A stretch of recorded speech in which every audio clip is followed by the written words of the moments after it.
নাম মানিক দেবনাথ, জলপাইগুড়ি জেলার নগরপুরি গ্রাম পঞ্চায়েত এলাকায় বাস করি।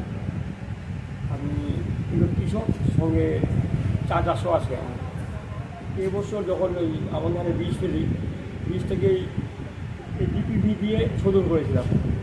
শোধন করবার পর একটা রেজাল্ট দেখলাম, সেটা হচ্ছে যে বিচনগুলো মানে চারাটা হয়েছিল, চারায় শিকড় প্রচুর পরিমাণে বেশি ছিল। তারপর চারার রং একদম গাঢ় সবুজ ছিল, লম্বায়ও অনেকটা বেশি হয়েছে। এতে অনেকটাই লাভবান, মানে চারার দিক থেকে অনেকটাই লাভবান হয়েছি। আমি যতটা লাভবান হয়েছি, আমি আশা করবো প্রত্যেকদিন এটা ব্যবহার করলে নিশ্চয়ই লাভবান হবে।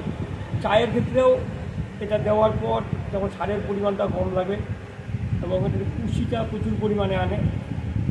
আর যেটা এই যে ওয়েদারের তারতম্য, কখনো অতি বৃষ্টি, কখনো অতি গরম, এটাকে প্রতিরোধ করার ক্ষমতাও এর মধ্যে আছে। তো দিয়ে আমি লাভবান হয়েছি।